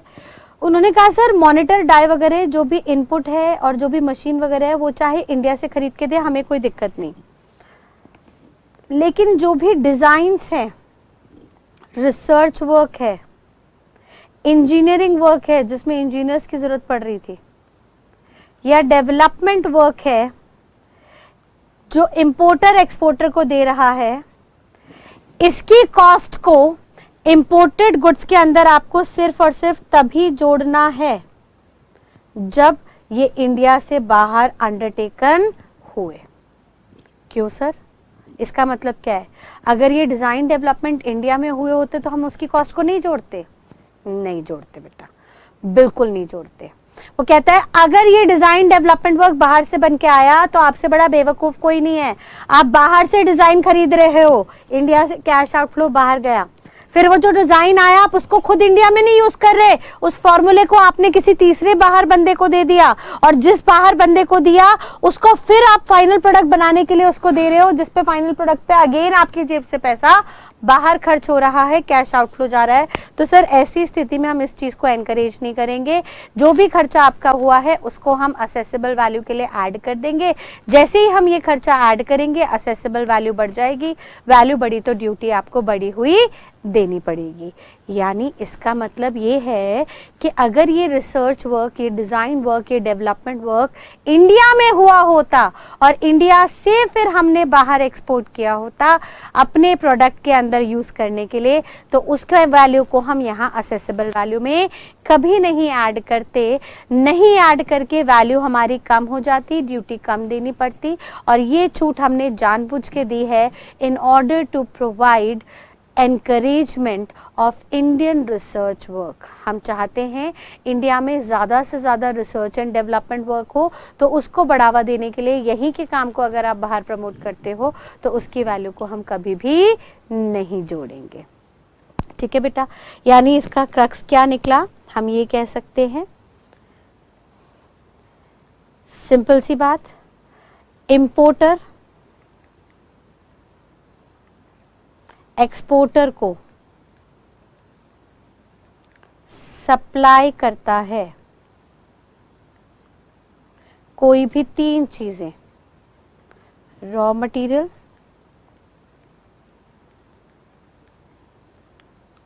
कंपोनेंट, डाइज एटसेट्रा, और डिजाइन, रिसर्च, ये वर्ड्स ध्यान रखिएगा, इंजीनियरिंग और डेवलपमेंट वर्क, बट इसके लिए कंडीशन है अंडरटेकन आउटसाइड इंडिया। कैसे पता लगेगा इंडिया से बाहर रिसर्च वर्क हुआ है? सर इसकी पेमेंट फॉरेन करेंसी में होगी इन जनरल, ठीक है। यानी अगर ये अंडरटेकन इन इंडिया हुआ है, कैसे पता लगेगा इंडिया में आपने रिसर्च करवाई है? सर इसकी पेमेंट इंडियन रुपीस में हुई होगी। अगर इंडियन रुपीस में हुई है तो इस खर्चे को आपको नहीं लेना, so as to encourage more of research in India. हम चाहते हैं नई नई चीजें इंडिया में इन्वेंट हो, सो दैट ग्लोबली हमारा रिकॉग्निशन हो, हमारी डिमांड बढ़े। हाउएवर रॉ मटेरियल कंपोनेंट्स आप चाहे इंडिया के बाहर से खरीद के लाओ या आप इन इंडिया से खरीद के दो, अगर ये तीनों सामान सप्लाई करता है importer to exporter to be used in output to be imported in India, जो भी इंडिया में आउटपुट इंपोर्ट होके आ रहा है तो उसकी वैल्यू को हम प्रोपोर्शनेटली ऐड कर देंगे। प्रोपोर्शनेटली का मतलब क्या होता है बेटा? भाई सिंपल सी बात है, इंपोर्टर ने एक्सपोर्टर को 10,000 यूनिट भेजे 10,000 यूनिट भेजे, बट उन 10,000 में से लग के आए खाली 2,000 यूनिट, तो कितनी कॉस्ट जुड़ेगी? सिंपल सी बात है, 2,000 यूनिट की कॉस्ट जोड़ दी जाएगी। क्लियर है? यानी मैं ये कह सकती हूं बेटा, अब हम ये कह सकते हैं कि जब भी हम इंडियन पोर्ट पे असेसेबल वैल्यू निकालेंगे एट इंडियन पोर्ट, तो हमें कुछ बातों का ध्यान रखना होगा। हम क्या कहेंगे? हम वो सारे खर्चे ले लेंगे, all expenses incurred in relation to imported goods। जो भी गुड्स इंडिया में इंपोर्ट हुए हैं उन पे जितना भी खर्चा हुआ है, फिर चाहे वो खर्चा एक्सपोर्टर ने किया हो, एक्सपोर्टर ने क्या क्या खर्चे किए होंगे? सब कुछ भी नाम दे सकते हैं, cost of production, loading charges, etcetera etcetera etcetera, या वो खर्चा इंपोर्टर ने किया हो। अब इंपोर्टर कौन कौन से खर्चे कर सकता है? सर वो कर सकता है on behalf of exporter himself. Exporter के बिहाफ पे खर्चा किया इंपोर्टर ने, क्या क्या खर्चा कर सकता है एक्सपोर्टर के बिहाफ पे? सर उसके एजेंट को सेलिंग कमीशन देना, ठीक है, उसके लिए रॉ मटेरियल खरीद के लाना, उसके लिए कंपोनेंट्स डिजाइन्स वगैरह खरीदना, एंड सो ऑन। ये सारे खर्चे किसके हैं भाई? हम कैसे माने किसके बिहाफ पे है? तो आप सिंपल सी बात ध्यान रखिएगा, इंपोर्टर ने वो खर्चे एक्सपोर्टर के बिहाफ पे किए जो खर्चे अगर इंपोर्टर नहीं करता तो एक्सपोर्टर को वो खर्चे करने पड़ते गुड्स को वहां से एक्सपोर्ट करने के लिए। भाई साहब इंपोर्टर रॉ मटेरियल नहीं भेजता, मॉनिटर नहीं भेजता, तो एक्सपोर्टर को मॉनिटर लगा के देना होता, क्योंकि बिना मॉनिटर के कंप्यूटर बन नहीं सकता। तो हर वो खर्चा जो एक्सपोर्टर को करना पड़ता गुड्स को आप तक पहुंचाने के लिए, फाइनल प्रोडक्ट को आप तक पहुंचाने के लिए, अगर वो खर्चा आपने उसके बिहाफ पे कर दिया तो उनको भी हम प्री इंपोर्ट मानते हुए उसके अंदर ऐड कर देंगे, क्योंकि उस खर्चे के बिना इंडियन पोर्ट तक फाइनल प्रोडक्ट आपके पास बन के नहीं आता। ठीक है बेटा? देन नेक्स्ट वो कह रहा है कई बार इंपोर्टर खर्चा करेगा ऑन बिहाफ ऑफ हिमसेल्फ, या मैं कह दूं on behalf of importer himself. Importer अपने बिहाफ पे भी कुछ खर्चे करेगा, और इंपोर्टर जब अपने बिहाफ के खर्चे करेगा ना बेटा, तो फिर वो दो तरह से करेगा, या तो up to Indian port, Indian port तक माल पहुंचाने का खर्चा, या आफ्टरवर्ड्स वहां से माल ले जाने का खर्चा। अगर वो अप टू इंडियन पोर्ट कर रहा है तो क्या क्या खर्चे हो गए सोच के बताइए। सर मैं कह दूं ओशन का फ्रेट, रास्ते का फ्रेट, ओनरशिप कई बार हमारे इंपोर्टर के नाम पे हो गई थी तो वहां से इंडियन पोर्ट तक लाने का फ्रेट का खर्चा, कॉस्ट ऑफ ट्रांसपोर्टेशन, और रास्ते में क्योंकि रिस्क उसका था तो उसने उन गुड्स को इंश्योर भी करा लिया, इंश्योरेंस का खर्चा। तो ये इंश्योरेंस फ्रेट का खर्चा इंपोर्टर अपनी जेब से अपने बिहाफ पे कर रहा है क्योंकि ओनरशिप उसके नाम पे ट्रांसफर हो गई है, लेकिन फिर भी हम उसको प्री इंपोर्ट ही मानेंगे क्योंकि पोर्ट से पहले के सारे खर्चे प्री इंपोर्टेशन एक्सपेंस है, उन सारे के सारे खर्चों को आपको ऐड करना होगा while computing assessable value of imported goods। ठीक है, whereas अगर इंपोर्टर अपने बिहाफ का कोई खर्चा आफ्टरवर्ड्स करता है, आफ्टर पोर्ट करता है, या मैं आफ्टर की जगह यहां पे कह दूं कोई भी खर्चा वो आफ्टर CIF करता है, पोर्ट पर पहुंचने के बाद करता है, तो सर उन सारे खर्चों को आप पोस्ट इंपोर्टेशन एक्सपेंस मानते हुए उन सारे खर्चों को आप इग्नोर कर देंगे while computing accessible value for custom duty. यानी इन खर्चों को छोड़ के बाकी सारे खर्चे plus profit margin of exporter जोड़ दीजिएगा तो इंडियन पोर्ट तक के खर्चे आ जाएंगे। उस वैल्यू को हम असेसेबल वैल्यू मानते हुए उस पर ड्यूटी कंप्यूट कर देंगे। क्लियर है बेटा? चलिए एक लास्ट खर्चा हम देखते हैं। फाइनली उन्होंने कहा इंटरेस्ट के लिए, सर इंटरेस्ट की क्या ट्रीटमेंट की जाए? इंटरेस्ट ऑन डिलेड पेमेंट्स, या इसको हम कई बार फाइनेंशियल चार्जेस भी कहते हैं,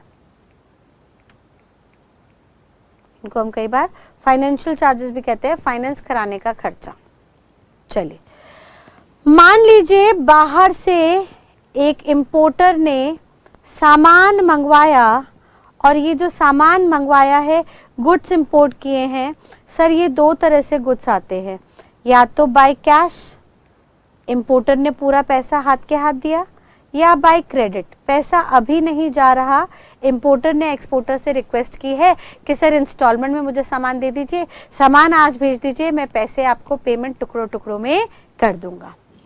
अब सोचने वाली बात है, मान लीजिए कार ली बाहर से, जो अगर डाउन पेमेंट की पूरी तो 10 लाख की पड़ी, लेकिन अगर आप किश्तों में खरीद रहे हो, क्रेडिट पे ले रहे हो, तो वो गाड़ी 10 लाख की थी जिस पे आपको ब्याज देना पड़ रहा है बिकॉज ऑफ लेट पेमेंट, और आपके ऊपर 2 लाख का इंटरेस्ट भी चार्ज हो रहा है।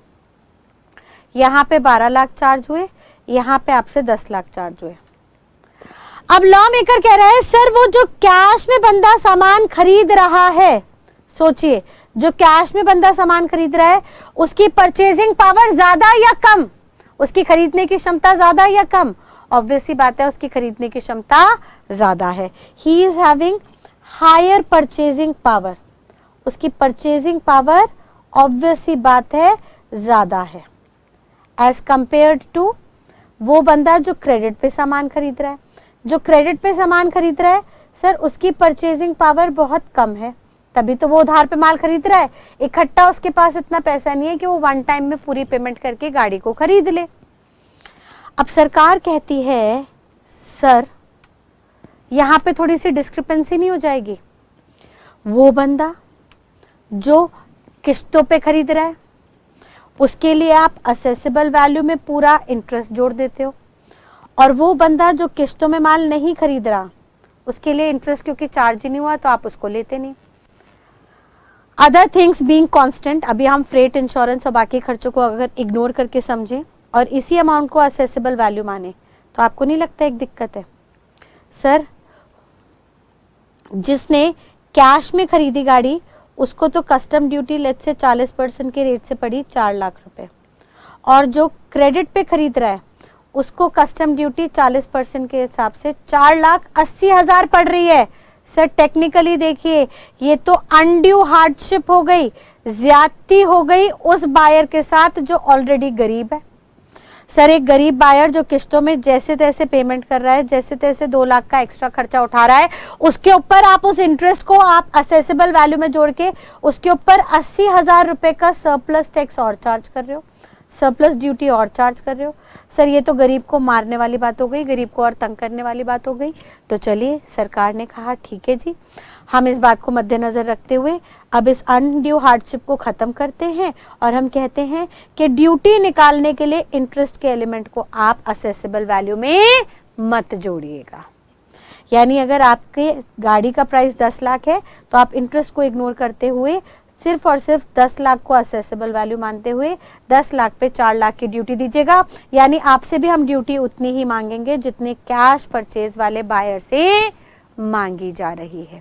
यानी टेक्निकली लॉ क्या बना कि generally interest on delayed payment या ये जो फाइनेंस का खर्चा है, फाइनेंशियल चार्जेस है, that shall be ignore for the purpose of computing custom duty. ये इंटरेस्ट की ट्रीटमेंट सिर्फ और सिर्फ कस्टम में ही है, ऐसा जीएसटी में नहीं है। जीएसटी में कुछ और प्रोविजंस हैं, वहां पे जाके हम उसको डिफरेंशिएट करेंगे। ठीक है बेटा, अभी फिलहाल के लिए ध्यान रखिएगा इंटरेस्ट को कस्टम के अंदर इग्नोर किया गया है।